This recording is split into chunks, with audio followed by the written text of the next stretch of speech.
Hi. Hello. ഈ വീഡിയോക്ക് ശരിക്കും ഒരു ഇൻട്രൊഡക്ഷന്റെ ആവശ്യമില്ല ഗോപു. കാരണം തമിഴിൽ കണ്ടപ്പോൾ തന്നെ നിങ്ങൾക്ക് മനസ്സിലായിട്ടുണ്ടാവും നമ്മൾ ആരെ കുറിച്ചാണ് പറയാൻ പോകുന്നത്.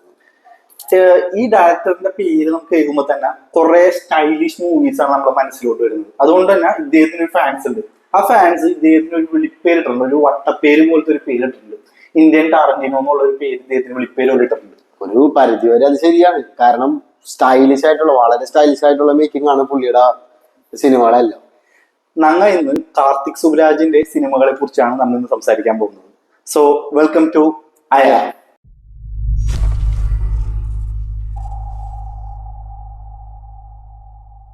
കാർത്തിക് സുബരാജ് ആ പേരിന്ന് ഒരു ബ്രാൻഡാണ്.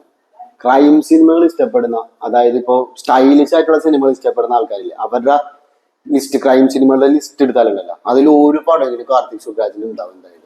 അപ്പൊ നമുക്ക് ഒന്നിന് തുടങ്ങാം. ഗോകു, ആദ്യത്തെ പടം കാർത്തിക് സുബ്രാജിന്റെ ഇപ്പൊ ഡെബ്യൂട്ട് എന്ന് പറയുന്നത് അത് 2012 പിസ എന്നുള്ള സിനിമ വായിച്ചാൽ പുള്ളി ഇങ്ങോട്ട് വരും. പക്ഷെ അതിനു മുമ്പായിട്ട് പുള്ളി കുറെ ഷോർട്ട് ഫിലിംസ് ആയിട്ട് പുള്ളി കുറെ അവാർഡ് മേടിച്ചിട്ടുണ്ട്. പുള്ളി ഷോർട്ട് ഫിലിംസ് നല്ല രസവും കാണാനായിട്ട്. അപ്പോ എന്ന് വെച്ചാൽ ഈ പിസ ആദ്യമായിട്ട് കാണുന്ന ഒരാൾ ഒരിക്കലും പറയില്ല ഒരു സംവിധായകൻ ആദ്യത്തെ സിനിമയാണ് ഒരിക്കലും പറയും. അങ്ങനത്തെ രീതിയിലാണ് എടുത്തിരിക്കുന്നത്. കാരണം പുതിയൊരു സംവിധായകനെ ലോ ബഡ്ജറ്റിലേക്ക് ഇവര് വെച്ചാൽ ലോ ബഡ്ജറ്റിലാണ് സിനിമ ചെയ്തിട്ടുള്ളത്. ഇതിലെ ക്യാരക്ടേഴ്സ് ആയാലും എല്ലാവരും ഒരു പുതുമുഖ പോലെ. വിജയ് സേതുപതി എന്ന് വെച്ചാൽ ആ സമയത്ത് ചെറിയ ചെറിയ റോൾ മാത്രം ചെയ്തിട്ടുണ്ട്. പുള്ളി വിജയ് സേതുപതിന്റെ ഒരു കരിയറിൽ തന്നെ ഒരു ബ്രേക്ക് ത്രൂ ആണ് പിസ പറഞ്ഞ സിനിമ. അപ്പോ നമ്മിത് കാണിച്ചാൽ ഇതിന്റെ ഒരു സ്റ്റോറി പറഞ്ഞു കഴിഞ്ഞാല് ഒരു പിസ ഡെലിവറി ആയിട്ടുള്ള ഒരാള് പിസ ഡെലിവറി ചെയ്യാൻ വേണ്ടി ഒരു വീട്ടിൽ പോകുന്നു. അവിടെ പുള്ളി ട്രാപ്പായി പോകുന്നു. അതിനായിട്ട് അവിടെ രക്ഷപ്പെടാൻ വേണ്ടി നോക്കുന്നതാണ് സിനിമ. പക്ഷേ ഇതൊരു ഹൊറർ ത്രില്ലറാണ് ഈ സിനിമ. കാരണം ഈ സിനിമ കാണുമ്പോൾ നമ്മൾ അടുത്തെന്താന്ന് വെച്ചിട്ട് നമ്മൾ ആ ഒരു എഡ്ജ് ഓഫ് ദ സീറ്റിൽ ഇരുന്നിട്ട് നമ്മളിങ്ങനെ അതിശയപ്പെടും. ഇതിന്റെ ക്ലൈമാക്സ് ഒക്കെ തന്നിട്ട് നമ്മൾ അതിശയിച്ചു. അപ്പോൾ നമ്മൾ ഇത് പുതിയൊരു ഡയറക്ടർ ചെയ്ത കഥയാണ്, സ്റ്റോറിയാണ് എന്നൊക്കെ നമ്മൾ ചിന്തിച്ചു പോകുന്ന രീതിയിലാണ് പുള്ളിയുടെ ആദ്യം തുടക്കം തന്നെ എന്റെ സിനിമകൾ ഇങ്ങനെയാണ്, ഞാൻ ഇങ്ങനത്തെ ഒരു ഡയറക്ടറാണെന്നുള്ള ഇതിലാണ് പുള്ളി ആദ്യത്തെ സിനിമ തന്നെ ചെയ്യുന്നത്. രണ്ടാമത്തെ സിനിമ എന്ന് പറഞ്ഞാല് പുള്ളി ചെയ്തേക്കണേല് പുള്ളിയുടെ ഏറ്റവും ബെസ്റ്റ് ഏതാണെന്ന് വെച്ചാല് ഈ സിനിമയായിരിക്കും പറയണം, ജിഗർദണ്ഡ എന്ന് പറഞ്ഞിട്ട്. നമുക്ക് ആ പേര് കേൾക്കുമ്പോൾ തന്നെ ആദ്യം മനസ്സിലേക്ക് വരുന്നത് അസാൽ സേതു എന്ന് പറഞ്ഞ ക്യാരക്ടർ ആയിരിക്കും. ആ ക്യാരക്ടർ ചെയ്തേക്കുന്ന ബോബി സിംഹ ഇന്ന് വിചാരിച്ചാലും പുള്ളി ഇനി എപ്പോ വിചാരിച്ചാലും അതേപോലത്തെ ഒരു ക്യാരക്ടർ ഇനി പുൾ ഓഫ് ചെയ്യാൻ പറ്റൂല. സുബരാജ് വിചാരിച്ചാലും അങ്ങനത്തെ ഒരു ക്യാരക്ടറിനെ എഴുതാൻ പറ്റൂല. അത്രയും ഗംഭീരമായിട്ടാണ് ആ സിനിമയിൽ ചെയ്തേക്കുന്നത്. സിമ്പിൾ കഥയാണ്. ഒരു പുതുമുഖ ഡയറക്ടർ അയാൾക്ക് ഒരു സിനിമ ചെയ്യണം. അപ്പൊ അയാളുടെ പ്രൊഡ്യൂസർ പറയുകയാണ്, നീ ഒരു റിയൽ ഗ്യാങ്സ്റ്ററിന്റെ കഥ കൊണ്ടുപോകാന്ന് പറയുമ്പോ ഈവൻ മധുരയിലേക്ക് സുബരാജിന്റെ പ്രത്യേകത എന്ന് പറഞ്ഞാൽ ഒരുവിധപ്പെട്ട എല്ലാ സിനിമകളും മധുരയിലാണ് പുള്ളിയുടെ കഥ നടക്കുന്നതൊക്കെ. മധുരയിലേക്ക് പോകണുണ്ട്, ഗ്യാങ്സ്റ്ററിന്റെ റിയൽ ലൈഫ് ഗ്യാങ്സ്റ്ററിന്റെ പോയി കണ്ട് പഠിച്ച് അയാളുടെ സ്ക്രിപ്റ്റ് എഴുതാന്ന് പറഞ്ഞിട്ട് അവിടെ പോകണത്. അവിടെ ചെന്ന് പെടണതും എന്നിട്ട് ഒരു ഗ്യാങ്സ്റ്ററിന്റെ അടുത്ത് പോയി പെട്ടിട്ട് അവിടെ നിന്ന് എങ്ങനെ രക്ഷപ്പെടുന്നു എന്നുള്ളതാണ് സിനിമയുടെ ഒരു കഥ. സിനിമന്റെ ഉള്ളിലെ സിനിമയില് ആ സാധനം ചെയ്യാൻ ഒരു പ്രത്യേക കഴിവാണ് സുബരാജിന്. കാരണം എന്ത് സാധനം നമ്മൾ കൊണ്ടുവന്നാലും, എന്ത് സാധനം കൊണ്ടാലും സിനിമ റിലേറ്റഡ് ആയിട്ടുള്ള എന്തെങ്കിലും ഒരു കാര്യം ഇതിൽ ആഡ് ചെയ്തിട്ടുണ്ടാവും പുള്ളി. സിനിമ അതായത് പകുതി മുക്കാലും നമ്മുടെ പഴയ കാലഘട്ടത്തിലുള്ള പാട്ടുകളോ സീൻസോ നമുക്ക് എന്തെങ്കിലും റിസംബിൾ ആവണ സാധനങ്ങളൊക്കെ ആയിരിക്കും പുള്ളി കൊണ്ടുവന്നിട്ടുണ്ടാവും. അതേപോലത്തെ ഒരു മേക്കിംഗ് ആണ് പുള്ളി ഇതിൽ ചെയ്തിരിക്കുന്നത്. പുള്ളിയുടെ ഫസ്റ്റ് ട്രൈ ഇതാണെന്ന് തോന്നുന്നു. സിനിമ ഗ്യാങ്സ്റ്റർ മൂവിയാണ്. പുള്ളി എല്ലാം ഒരുവിധപ്പെട്ട പടങ്ങളെല്ലാം ഗ്യാങ്സ്റ്റർ മൂവീസ് ആയിരിക്കും പുള്ളിയുടെ. അതിൽ തുടക്കം വെച്ചത് ഈ പടമാണ്. ഈ പറഞ്ഞ ഈ സിമ്പിൾ ത്രെഡിൽ പുള്ളി ഈ അസാൽ സേതുവിനെ കൂടി കൊണ്ടുവന്ന് ഇടുമ്പോ അവിടെ മുതൽ പടം മാറി. ഈ അസാൽ സേതു ഒരു 20 മിനിറ്റ് കഴിയുമ്പോഴാണ് വരുന്ന സിനിമയില്. അവിടെ മുതൽ പടം മാറിയിട്ട് ഒരു കയറ്റം കയറും. കാരണം ഈ ക്യാരക്ടർ, അത് ജിഗർദണ്ഡ എന്ന് പറഞ്ഞാൽ ഇതിന്റെ ഒരു അർത്ഥം അവര് പല അർത്ഥങ്ങളും പറയുന്നുണ്ട്. സുബരാജിന്റെ ഒരു അർത്ഥം എന്ന് പറഞ്ഞാല് ജിഗർദണ്ഡ ഒരു ഡ്രിങ്ക് ഉണ്ട്, മധുരയിൽ കിട്ടുന്ന ഡ്രിങ്കാണ്. നമ്മുടെ ഈ ഷെയ്ക്കൊക്കെ പോലെ തന്നെയാണ്. അയാള് പറയണെന്ന് വെച്ചാല് ആദ്യം നമ്മള് ഫസ്റ്റ് ഇരിക്കുന്നത് നട്ട്സ് ഇതൊക്കെയാണ് സാധനങ്ങളൊക്കെ. നമ്മൾ ആദ്യം സ്പൂൺ കുത്തുമ്പോൾ നമുക്ക് കുറച്ച് പാടായിരിക്കും കിട്ടാൻ. നമ്മൾ കുഴിച്ച് അടിയിലേക്ക് പോകുമ്പോൾ നമുക്ക് സോഫ്റ്റ് ആയിട്ടുള്ള ക്രീം ഒക്കെ കിട്ടും. അതുപോലെയാണ് ഈ സിനിമ എന്നാ പുള്ളി പറയുന്നത്. ഇതിനപ്പുറം എനിക്ക് പറയാൻ പറ്റില്ല. കാരണം നിങ്ങൾ സിനിമ കണ്ടു നോക്കുക. കാരണം തുടക്കം മുതൽ നമുക്ക് റഫാണ് തോന്നുന്ന ക്യാരക്ടേഴ്സ് എല്ലാം പകുതി ഉള്ളിലേക്ക് ചെല്ലുമ്പോൾ നമുക്ക് ഇവരൊക്കെ ഇത്രയും സോഫ്റ്റ് ആയിരുന്നു നമുക്ക് തോന്നുന്ന ഒരു ഇതാണ്. എനിക്ക് ഇതിൽ എടുത്തു പറയേണ്ടത്, ഈ ഒരു പോയിന്റ് കൂടി പറയാൻ നിർത്തും, ഈ ഒരു എടുത്തു പറയേണ്ടതെന്ന് പറഞ്ഞാല് ബ്ലാക്ക് കോമഡി എന്ന് പറഞ്ഞ സാധനങ്ങളല്ല, അത് കൈകാര്യം ചെയ്യാൻ ഇന്ത്യയിൽ ഇയാളെ കഴിഞ്ഞിട്ട് ഒരാളെ കൊണ്ടുപോകും. കാരണം അത്രയും ഭംഗിയായിട്ടാണ് ഈ സിനിമയിൽ ചെയ്തിരിക്കുന്നത്. വളരെ ഭംഗിയായിട്ട് ചെയ്തിട്ടുണ്ട്. ആ ഒരു കാരണം കൊണ്ട് മാത്രം നമുക്ക് ഈ സിനിമ ഒരു പ്രാവശ്യം കാണാം, ഒരു പ്രാവശ്യം ട്രൈ ചെയ്യാം. ഇപ്പോ എന്റെ രണ്ടാമത്തെ സിനിമ എന്ന് പറഞ്ഞാൽ ജിഗർദണ്ഡയാണ്. നിങ്ങൾ എല്ലാവരും കാണണം. മൂന്നാമത്തെ സിനിമ നോക്കും. മൂന്നാമത്തെ സിനിമ കാർത്തിക് സുബ്രാജിന്റെ ഏറ്റവും അണ്ടർ റേറ്റഡ് ആയിട്ടുള്ള ഒരു സിനിമയാണ് അടുത്ത് ഞാൻ പറയാൻ പോകുന്നത്. ഇദേവി 2016 ഇറങ്ങിയ സിനിമയാണ് ഇദേവി. ഇത് എനിക്ക് ഭയങ്കരമായിട്ട് ഇഷ്ടപ്പെട്ട സിനിമയാണ്. കാരണം വെച്ചാൽ പേര് ഇദേവി എന്ന് പറഞ്ഞാൽ ഗോഡസ്, ദേവത എന്നൊക്കെ പറഞ്ഞിട്ട് ഒരു സ്ത്രീനെ ഉപമിച്ചിട്ടാണ് ഈ സിനിമ മൊത്തം സ്ത്രീകളുടെ ജീവിതവും പറയുന്നത്. എന്നാൽ അത് പുരുഷന്മാരുടെ ഇതിലും പറയുന്നത്. കാരണം പുരുഷന്മാര് അതൊരു മെയിൻ കഥാപാത്രം 3 പേരുണ്ട്. നമ്മളെ S.J. സൂര്യ, വിജയ് സേതുപതി, ബോബി, ഇവര് 3 പേരാണ് ഇവരെ ബേസ് ചെയ്തിട്ടുള്ള സ്ത്രീകളുണ്ട്. ഇവര് കാണിക്കുന്ന എല്ലാ ഇതിനും അവര് കൂടി അനുഭവിക്കുന്നുള്ള രീതിയിലാണ് സിനിമ പോകുന്നത്. അപ്പൊ നമ്മൾ ഇതിനകത്ത് പറയുന്ന ഈ പേരിൽ തന്നെ ഉണ്ടല്ലോ, ദേവി എന്നുള്ള പേരിൽ തന്നെ ഗോഡസ് ആയിട്ട് കാണുന്ന സ്ത്രീകളെ ഞങ്ങളുടെ സമൂഹം എങ്ങനെയാണ് ട്രീറ്റ് ചെയ്യുന്നത്. കാരണം ഭാര്യ എന്ന് പറഞ്ഞാൽ അവര് ഇതിലിപ്പോ നീ നേരത്തെ പറഞ്ഞ തന്നെ സോറോ പറഞ്ഞിട്ടുണ്ടായിരുന്നു, പുള്ളിയുടെ എല്ലാ സിനിമയിലും സിനിമ ബേസ് ചെയ്തിട്ടുള്ള എന്തെങ്കിലും ഉണ്ടായിരുന്നു. ഇതിനകത്ത് S.J. സൂര്യ ഒരു ഡയറക്ടറാണ്. പുള്ളിയുടെ തന്നെ പറയുമ്പോൾ തന്നെ പുള്ളി ഇങ്ങനെ സിനിമ ഡയറക്ട് ചെയ്യാൻ വേണ്ടി പോകുമ്പോൾ തന്നെ അതിൽ പ്രൊഡ്യൂസർ ഇതാക്കി പറ്റിച്ചു പോകും. അങ്ങനെ പുള്ളി പിന്നെ ആൽക്കഹോളിസ്റ്റ് ആവും. വെള്ളടി മാത്രം പുള്ളി. അപ്പൊ അതിന് കൊണ്ട് ഡിപ്പെൻഡ് ചെയ്തിരിക്കുന്ന വൈഫ് പുള്ളിനെ ഇട്ടിട്ടും പോകുന്നു. അങ്ങനത്തെ ഇതായിട്ടുള്ള അതുപോലെ തന്നെയാണ്. അതിന്റെ വേറൊരു രസമാണ് ഈ സേതുപതിന്റെ അതുപോലെ തന്നെ ബോബിയുടെ തമ്മിലുള്ള ഒരു ലവ് ട്രയാങ്കിൾ ഉണ്ട് അതിനിടയിൽ. അത് പക്ഷെ നമുക്ക് ഭയങ്കരമായിട്ട് സങ്കടം, ക്ലൈമാക്സ് ഒക്കെ എത്തുമ്പോൾ ഭയങ്കര സങ്കടം. എന്താണ് സിനിമ നമ്മളെ കൊണ്ടുപോയി എവിടെ എത്തിച്ചേക്കുന്നത്. അതിലപ്പോ അവസാനം ഇരുന്നിട്ട് വിജയ് സേതുപതി S.J. സൂര്യ ഇരുന്ന് പറയുന്ന ഒരു ഡയലോഗ് ഉണ്ട്. ഞങ്ങളുടെ സ്ത്രീകളെ പറ്റിയും പുരുഷന്മാരെ പറ്റിയും പുള്ളി അവിടെ ഡിസ്ക്രൈബ് ചെയ്തിട്ട് പറയും. 2-3 വാക്യേ പറയുള്ളൂ. പക്ഷെ ആ വാക്കിലുണ്ടാവും നമ്മ എവിടെയാണ് അവരെവിടെയാണ് എന്നുള്ളൊരു ഇത്. ഇതാണ് ഞാൻ അധികം പറഞ്ഞ സ്പോയിലർ ആവും. നിങ്ങൾ കാണേണ്ട ഒരു സിനിമ. നമുക്ക് ഒറ്റയ്ക്ക് പറയാനും ഭയങ്കര കോംപ്ലക്സ് ആണ്. ഓരോ ക്യാരക്ടറിനുള്ളിലും പല ലെയേഴ്സിലാണ് പുള്ളി ഇത് ചെയ്തു വെച്ചേക്കുന്നത്. അത്രക്ക് റൈറ്റിംഗ് ആണ്. അതുകൊണ്ടാണ് ഇത് കൂടുതൽ പേർക്കും ഈ സിനിമ ഇഷ്ടപ്പെടാണ്ടിരിക്കുന്നത്. ഇതൊരു സ്ലോയിലാ പോകുന്നത്. സ്ലോ ഉണ്ട്, ഫൈറ്റ് ഉണ്ട്, എല്ലാം ഉണ്ട്. ഈ സിനിമ നമുക്കൊരു സിനിമയിൽ എന്താണ് ആവശ്യം അതെല്ലാം ഇതിനകത്ത് നല്ല രസമായിട്ട് ആ സിനിമ എടുത്തേക്കുന്നത്. നിങ്ങൾക്ക് ക്ഷമ ഉണ്ട് ഈ സിനിമ എന്തായാലും കാണണം. കാരണം അത്രക്ക് രസമായിട്ട് എടുത്തുന്ന ഒരു സിനിമ. പുള്ളിയുടെ ഒരു മാസ്റ്റർ പീസ് തന്നെയാണ് ഇതിനകത്ത് പറയാൻ.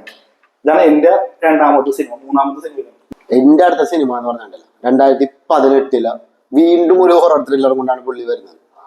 മെർക്കുറി എന്നാണ് സിനിമയുടെ പേര്. അതിപ്പോ ഈ സമയമൊക്കെ ആയപ്പോഴേക്കും നമ്മുടെ എന്താ പറയാ മലയാളികളും സുബരാജനെയൊക്കെ ജിഗർദണ്ഡ മുതൽ എല്ലാവർക്കും അറിയാം പുള്ളിനെ. അറിഞ്ഞു തുടങ്ങി. കാരണം എനിക്ക് തിയേറ്ററിൽ വെച്ചായിരുന്നു സിനിമ മെർക്കുറി. ഞാൻ തിയേറ്ററിൽ പോയാണ് കണ്ടത്. പേഴ്സണലി എനിക്ക് സുബരാജന്റെ പടങ്ങളിൽ അത്ര താല്പര്യമില്ലാത്തൊരു പടമാണ് മെർക്കുറി. കാരണം പുള്ളി പറയാൻ ഉദ്ദേശിച്ച കാര്യം വലിയൊരു കാര്യമായിരുന്നു. പക്ഷെ പുള്ളി അത് പറയാനെടുത്ത സമയം പറഞ്ഞത് ഭയങ്കരമായിട്ട് ഡ്രാഗ് ആയിട്ടാണ് പോണത്. പുള്ളി ഉദ്ദേശിച്ച ഒരു സംഭവം ഇതിലേക്ക് കൊണ്ടുവരാൻ പുള്ളിക്ക് പറ്റിയില്ല. സ്റ്റിൽ ഒരു വെർത്ത് വാച്ച് മൂവിയാണ്. ഹൊററാണ്.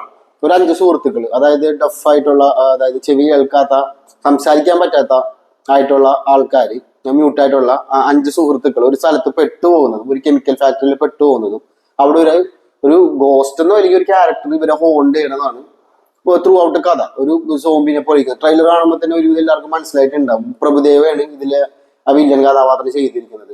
പ്രഭുദേവക്ക് ഇതിൽ കണ്ണ് കണ്ടുകൂടാ. അപ്പൊ ഒരു കെമിക്കൽ ബേസ്ഡ് ഫാക്ടറി, ഈ സംഭവത്തിന് ചുറ്റിപ്പറ്റിയാണ് ഫുള്ള് സിനിമ വരുന്നത്. അപ്പൊ അതിന് ആ ഫാക്ടറി കൊണ്ടുള്ള ആൾക്കാർക്കുള്ള ദോഷങ്ങൾ അതിനെ ബേസ് ആയിട്ടാണ് സിനിമ പുള്ളി പറയാൻ ഉദ്ദേശിച്ചത്. പക്ഷെ പുള്ളി അത് പറഞ്ഞെത്തിയപ്പോഴേക്കും ഒരു കോട്ടിൽ ഒതുങ്ങിപ്പോവും. ക്ലൈമാക്സ് ആ കാറിനോട് ഒരു കോട്ടിൽ എഴുതിയ ആ ഒരു കോട്ടിൽ ഒതുങ്ങിപ്പോയ ഒരു ചെറിയ വിഷമം എനിക്കുണ്ട്. സ്റ്റിൽ നല്ലൊരു പടമാണ് ഈ മെർക്കുറി. ഞാൻ അധികം പറഞ്ഞിട്ട് ഡ്രാഗ് അയക്കുന്നില്ല സിനിമ പോലെ. ഈ റിവ്യൂറർ ഈ സിനിമ പുള്ളി ഒരു റിസ്കി മൂവിയാണ്. ഇതൊരു എക്സ്പെരിമെന്റൽ മൂവി എന്ന് തന്നെ പറയാൻ പറ്റും. കാരണം പുള്ളി ഇത്ര ചെയ്തതെന്ന് വെച്ചാൽ വെറൈറ്റി ആയിട്ട്. അത് ഞാൻ പറയാൻ മറന്നുപോയി. അതൊരു സൈലന്റ് മൂവി എന്ന് പറയാം. കാരണം സൈലന്റ് മൂവി എന്നാണ് പറയണത്. പക്ഷെ ഇത് സൈലന്റ് മൂവി എന്ന് പറയാൻ പറ്റില്ല. നോ ഡയലോഗ് മൂവി എന്ന് പറയുന്നത്. കാരണം ഡയലോഗ്സ് ഇല്ലാത്ത സിനിമ എന്ന് പറയാം. സൈലന്റ് മൂവി നമുക്ക് പറയാൻ പറ്റില്ല. കാരണം ബാക്ക്ഗ്രൗണ്ട് സ്കോറും കാര്യങ്ങളൊക്കെ ഉണ്ട്.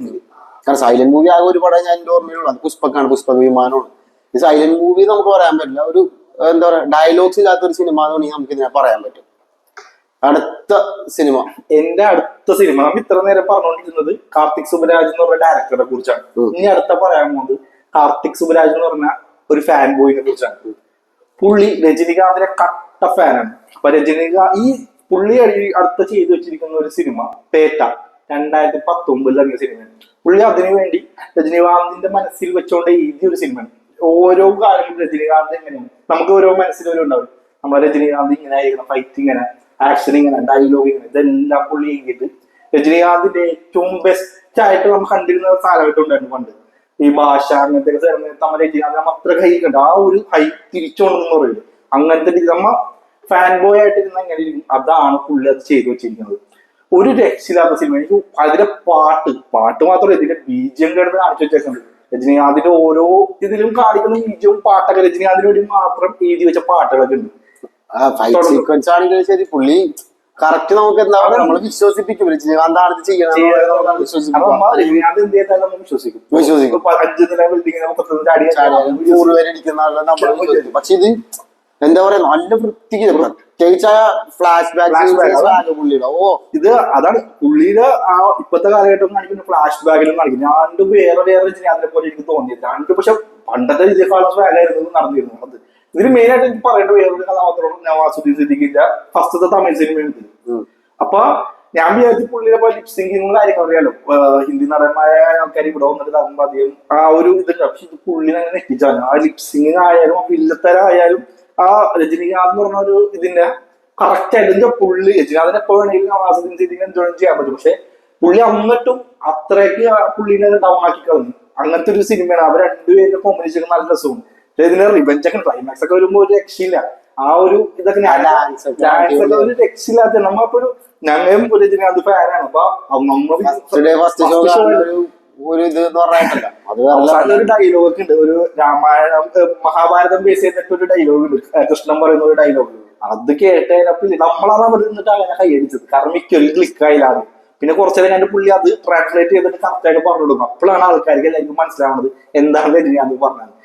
ഞാനിത് കുറെ പറയണമെന്നുണ്ട്, പക്ഷെ ഇത് പറഞ്ഞ സമയം നമുക്ക് ഇതിനു വേണ്ടി വേറെ അത്ര ഒരു എപ്പിസോഡ് തന്നെ വെക്കാം.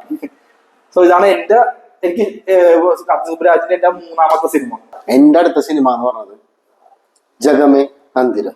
അതായത് ഇപ്പൊ പേട്ട് ഇറങ്ങി കഴിഞ്ഞിട്ട് fan boy movement, fan boy സംഭവം എന്നൊക്കെ പറഞ്ഞിട്ട് എന്താ പറയാ, ആ സമയത്ത് അത്രയും കേട്ടുവരുന്ന ആ പടം കയറിയതാണ്. സുബ്രാജിൽ എല്ലാവർക്കും വിശ്വാസം വന്നു. അപ്പൊ ഒരിടക്ക് ആ ഒരു സമയത്ത് ധനുഷ് ഫാൻസിന് ഒരു ആഗ്രഹം വരുന്നത് പുള്ളിനെ കൊണ്ട് ചെയ്യിക്കണം, പുള്ളിനെ കൊണ്ട് ഒരു സിനിമ ചെയ്യിക്കണം എന്നുള്ളത്. അങ്ങനെ വന്നൊരു സിനിമയാണ് ഈ ജഗമേ തന്തിരം. ഇതും അതാ മെർക്കുറിക്ക് ഇപ്പൊ ഒരു കാർത്തിക് സുബ്രാജിന്റെ പടങ്ങളിൽ ഒരു ലിസ്റ്റ് ഇട്ട് കഴിഞ്ഞാൽ മെർക്കുറിയുടെ തൊട്ട് മുകളില് ജഗമേ തന്തിരം ഉണ്ടാവും. കാരണം അങ്ങനത്തെ ഒരു ലെവൽ പടം സ്വാഗ് എന്ന് പറഞ്ഞാണ്ടല്ലോ, ധനുഷിന്റെ സ്വാഗ് നമുക്ക് മാക്സിമം നമുക്ക് എക്സ്പ്ലോർ ചെയ്യാൻ പറ്റും. ഇതിൽ അത്രയും ഗംഭീരമായിട്ടാണ് ചെയ്തിരിക്കുന്നത്. പക്ഷെ കഥയിലേക്ക് വരുമ്പോ കുറച്ച് അവിടെ ഇവിടെ ഒക്കെ ആയിട്ട് തട്ടുമുട്ടൊക്കെ ചെറിയ ചിളക്കൊക്കെ വന്നിട്ടുണ്ട്. എനിക്ക് ഏറ്റവും ഇഷ്ടപ്പെട്ടാന്ന് ഈ മലയാള നടന്മാരെ കൊണ്ടിട്ട് പുള്ളി കൊടുക്കുന്ന ക്യാരക്ടേഴ്സ് ഉണ്ട്, ഗംഭീരമാണ്. ഇത് സിമ്പിൾ കഥയാണ്. പണ്ട് കുറെ സിനിമാ കഥകൾ കേൾക്കണമല്ല. ഒരു റൗഡി, ധനുഷ് റൗഡി ആയിട്ടാണ് അഭിനയിച്ചിരിക്കുന്നത്. ആ റൗഡി സുർലി എന്നാണ് പേര്. അയാള് ലണ്ടനിലേക്ക് ഒരു കൊട്ടേഷൻ എടുത്തിട്ട് പോകണേണ്. ഒരാളെ കൊല്ലാൻ വേണ്ടിട്ട് ഇവിടുന്ന് ഒരു ഫോറിനർ അയാളെ കൊണ്ടുപോകണേണ്. ഒരാളെ കൊല്ലണം എന്ന് പറഞ്ഞിട്ട് ഒരു ശ്രീലങ്കൻ റെഫ്യൂജി അവരെയൊക്കെ ഹെൽപ്പ് ചെയ്യണ ഒരാളായിട്ട് ആ ക്യാരക്ടറാണ് ജോജി ജോർജിന് കൊടുത്തേക്കണം. വളരെ ഗംഭീര റോളാണ് പുള്ളിയുടെ. പടമായിട്ട് മൊത്തത്തിൽ പടത്തിനെ കുറിച്ച് ഒന്നും പറയണ്ട, പുള്ളിയുടെ റോൾ എനിക്ക് ഭയങ്കര ഇഷ്ടപ്പെട്ടു. പിന്നെ ധനുഷിന്റെ സ്വാഗ്, ഈ രണ്ടിനും വേണ്ടിയിട്ട് നമുക്ക് ഈ പടം വർത്ത് വാച്ചാണ്. പടം മസ്റ്റ് വാച്ചാന്ന് ഞാൻ പറയൂല, വർത്ത് വാച്ചാണ്. ധനുഷിന്റെ സ്വാഗിന് വേണ്ടിയിട്ട് നമുക്ക് ഈ സിനിമ കാണാം. ഐശ്വര്യലക്ഷ്മി ഒരു റോൾ ചെയ്തിട്ടുണ്ട്. എന്തിനാണോ ഒരു റോള് ഐശ്വര്യലക്ഷ്മിക്ക് ഉണ്ട്. പാട്ടുകളാണെങ്കിലും അത് ഞാൻ പറയാൻ പറഞ്ഞു. സന, സുബരാജ്, ഇവർ രണ്ടും, സന്തോഷ് നാരായണനും സുബരാജ്, ഇവർ രണ്ടുപേരും ചേർന്നിട്ടുള്ള പടങ്ങളെല്ലാം മ്യൂസിക് ആൽബംസ് എല്ലാം കിടിലോ. ഇതിലേതോ അടിപൊളിയാണ്. അപ്പൊ ഇത്രേ ഉള്ളൂ. കൂടുതൽ പറഞ്ഞ ട്രാക്ക് ചെയ്യാനില്ല. നിങ്ങൾ ആ പടം കണ്ടുപോകും, ജഗമേ തന്തിരം. അടുത്ത പടം നോക്കും. അടുത്ത സിനിമ വിക്രം എന്നുള്ള നടനെ വെച്ചിട്ട് കാർത്തിക് സുബരാജ് എടുത്തൊരു സിനിമയാണ്. പുള്ളിനെ മാക്സിമം പീനെടുക്കും അറിയില്ല. നമ്മളിപ്പോ ഒരു നല്ല നടനെ, നല്ല ഡയറക്ടർ കിട്ടിക്കഴിഞ്ഞാൽ നന്നായിട്ട് പീനെടുത്തിട്ട് അങ്ങനെ ഇവിടെ അഭിനയിപ്പിക്കും അറിയില്ല. ഒന്നാമത് ആ സമയത്ത് വിക്രത്തിന്റെ സിനിമകളൊക്കെ പൊട്ടിക്കൊണ്ടിരിക്കുന്ന സമയമായിരുന്നു. അപ്പോഴാണ് ഈ ഒരു സിനിമ തുടങ്ങുന്നത്. മഹാൻ എന്ന് പറഞ്ഞ സിനിമ 2022 ഇറങ്ങിയ മഹാൻ. അത് പുള്ളിയുടെ വിക്രത്തിന്റെ പേരാണ്. മഹാൻ ഗാന്ധി എന്നാണ് പുള്ളിയുടെ ഇതിനകത്ത് പേരുള്ളത്. ഗാന്ധി മഹാൻ. സംഭവം എന്ന് വെച്ച് കഴിഞ്ഞാല് ഇവര് വിക്രത്തിന്റെ ഫാമിലി ഫാദർ ഇവരൊക്കെ ഗാന്ധിജിന്റെ ഫുഡ് സ്റ്റെപ്പ് ഫോളോ ചെയ്യുന്ന ഗാന്ധിസം ഫോളോ ചെയ്യുന്നത്. അതുകൊണ്ട് തന്നെ പുള്ളി അത്രയും ഫാൻ ആയതുകൊണ്ടാണ് പുള്ളിക്ക് ഗാന്ധി എന്നുള്ള പേര്. ഒരിക്കലും തെറ്റ് ചെയ്യില്ല അങ്ങനെ. അതുകൊണ്ട് ഇപ്പൊ ഒരാള് ഏറ്റവും വേണ്ട സംഭവം എന്ന് വെച്ചാൽ ഫ്രീഡം. ആ ഫ്രീഡം കൊടുക്കാനാണ് പുള്ളിക്ക് എന്ന് വെച്ച് കഴിഞ്ഞാല് ഗാന്ധിയുടെ ഫുഡ് സ്റ്റെപ്പ് ഒന്നും ചെയ്യാൻ പാടില്ല, ഇങ്ങനെ ഫോളോ ചെയ്യാൻ പറ്റുള്ളൂ എന്ന് പറഞ്ഞിട്ട് പുള്ളിന്റെ 10-35 വർഷം അങ്ങനെ തന്നെ പുള്ളിനെ അങ്ങനെ വളർത്തിയെടുക്കുന്നുണ്ട്. അങ്ങനെ നീ ഇങ്ങനെ ആവാൻ പാടുള്ളൂ, ഇങ്ങനെ ജീവിക്കാൻ പാടുള്ളൂ. 40 വയസ്സ് വരെ അങ്ങനെ വളർത്തിക്കുന്ന പുള്ളിനെ. അപ്പൊ പുള്ളിയുടെ ഒരു ചെറിയ ട്വിസ്റ്റ് അടക്കം അവിടെ 40-ാം വയസ്സിൽ പുള്ളിക്ക് ആ ഒരു ദിവസം പുള്ളിയായിട്ട് ജീവിക്കാമെന്ന് വിചാരിച്ചിട്ട് ചെയ്യണ ഒരു സംഭവം ചെയ്യും. അന്ന് വെള്ളം അടിക്കും പുള്ളി. അത് ബോബിയും പുള്ളിയൊക്കെ ചെറുപ്പ കളിക്കൂട്ടാരന്മാരാണ്. അപ്പൊ ഒന്ന് പ്രശ്നം നടന്നിട്ട് ആ ഒരു പിരിയും. അതിനുശേഷം പിന്നെ രണ്ടാമത്, കാരണം ബോബിയുടെ മോനെ പഠിപ്പിക്കുന്നത് ആരാണ്? വിക്രം. അപ്പൊ ഇങ്ങനെ മീറ്റ് ചെയ്ത് അതൊക്കെ ചെയ്ത് തിരിച്ചു വരാൻ പറഞ്ഞത് അത് വീട്ടിലറിയും. അതിനുശേഷം ഉണ്ടാവാം ഫാമിലി അവിടുന്ന് ഇതായി പോകും. അപ്പൊ ഈ കള്ളുകുടിയിലാണ് ഫാമിലി മൊത്തം നശിക്കുന്നത്. ഒരു ചെറിയൊരു പ്രശ്നത്തിൽ മൊത്തം ഫാമിലി നശിച്ചു പോകും. അപ്പൊ അത് കണ്ടിട്ടാണ് വിക്രത്തിന്റെ മോൻ ഈ സിനിമയിൽ അങ്ങനെ വളരുന്നത്. ചില കള്ളുടി ആരും കൊണ്ട് മാത്രമാണ് നന്നായിട്ടിരുന്ന കുടുംബം നശിക്കുന്നുള്ള രീതിയിലാണ് പുള്ളിനെ വളർത്തുന്നത്. അപ്പൊ എനിക്കിതിൽ പറയുന്നത് വിക്രത്തിന്റെ മോനെ പറ്റി എന്തായാലും പറയണം. കാരണം പുള്ളിനെ ഇതിനെ മിക്കവരും പറയുന്നുണ്ട് പുള്ളിയുടെ ഓവർ ആക്ടിങ് ആണ് പക്ഷെ പുള്ളിയുടെ ക്യാരക്ടർ അങ്ങനെയാണ്. കാരണം നന്നായിട്ട് പോയിരുന്ന ഒരു കുടുംബം കള്ളുകാരൻ കൊണ്ട് മൊത്തം തകർന്ന് ഇതായി. അപ്പൊ പുള്ളിക്ക് ആ ഒരു സൈക്കോ പോലെ പുള്ളി ശരിക്കും പറഞ്ഞത് സൈക്കോ ആയിട്ട് അത് ശരിക്കും ഉള്ളത്. അങ്ങനെ ഏത് രീതിയിലായാലും പുള്ളിയുടെ വയലൻസ് രീതിയിലാണ് ഇതിൽ ചെയ്യുന്നത്. എന്ന് വെച്ചാൽ അച്ഛനെ തിരിച്ചോണ്ടല്ല, അച്ഛന്റെ അടുത്തുള്ള പ്രതികാരം അച്ഛനല്ല ചെയ്യുന്നത്, അച്ഛന്റെ കൂടെ ആൾക്കാരെയാണ് പുള്ളിക്ക് കൊല്ലേണ്ടത്. അത് പറഞ്ഞിട്ടാണ് ഈ കഥ അങ്ങനെയാണ് പോകുന്നത്. പക്ഷെ ഈ പോകുന്നതിനിടയിലും ഇവർ സ്വന്തമായിട്ട് പുള്ളി പിന്നെ ഒരു സാമ്രാജ്യം തന്നെ പിടിച്ചെടുക്കാൻ തുടങ്ങും. കള്ള് എന്നുള്ള സംഭവം ലോകത്ത് ഇതിന്റെ ഒരു സ്ഥലത്തും പോലും കള്ള് മോശമാണെന്ന് പിടിക്കാനൊന്നും പറയില്ല. പക്ഷെ കള്ളിനെ ബേസ് ചെയ്തിട്ടാണ് മൊത്തം സിനിമയുള്ളത്. ഇനി ഇത് കുറെ പറയാനുണ്ട്. ബോബിയുടെ ക്യാരക്ടറൊക്കെ പറയാന്ന് വെച്ചാൽ പേരാണ് സത്യം എന്നാണ്. അങ്ങനത്തെ ക്യാരക്ടർ. പക്ഷെ പുള്ളിയാണ് കള്ള കച്ചവടം നടത്തുന്നത്. പുള്ളിയുടെ അച്ഛന്റെ പേരിലാണ് ഈ കള്ള തുടങ്ങുന്നത് തന്നെ. പക്ഷെ ഇതിന് കുറെ പറയാനുണ്ട് ഈ സിനിമയിൽ. പക്ഷെ ഞാൻ പറഞ്ഞു കഴിഞ്ഞാല് കഥ മൊത്തം പറയേണ്ടി വരും. കാരണം ഇതിൽ നമുക്കൊരു ത്രെഡ് ഒന്നും പറയാനില്ല. കാരണം ഈ ആൽക്കഹോളിനെ വെച്ചിട്ട് ബേസ് ചെയ്തിട്ടുള്ള സിനിമ ഇത് മൊത്തം. ഇതാണ് എനിക്ക് ഈ സിനിമയെ കുറിച്ച് പറയാനുള്ളത്. സോറോ, ലാസ്റ്റത്തെ സിനിമ എന്താ പറയുന്നത്? ലാസ്റ്റത്തെ സിനിമ നമുക്ക് പറയാൻ പറ്റൂല. കാരണം ഒരു പടവും കൂടി ഇപ്പൊ വരുന്നുണ്ട്, റെട്രോ എന്ന് പറഞ്ഞിട്ട്. ലാസ്റ്റ് സിനിമ ഇപ്പൊ എനിക്ക് എന്റെ ലിസ്റ്റിലെ ലാസ്റ്റത്തെ സിനിമ എന്ന് പറയുന്നത് ജിഗർദണ്ഡ അല്ല, ജിഗർദണ്ഡ ഡബിൾ എക്സ്. അതായത് ആ പടത്തിന്റെ ഒരു സീക്വല് പോലെ അല്ലെങ്കിൽ ഒരു പ്രീക്വല് പോലെ ഇറക്കുന്ന ഒരു സിനിമയാണ്. ഇതില് കാസ്റ്റും എല്ലാം കംപ്ലീറ്റ്ലി വേറെയാണ്. നമ്മുടെ രാഘവ ലോറൻസ് ആണ് ലീഡായിട്ട് വരുന്നത്. പിന്നെ നമ്മുടെ എസ് ജെ സൂര്യ ഉണ്ട്.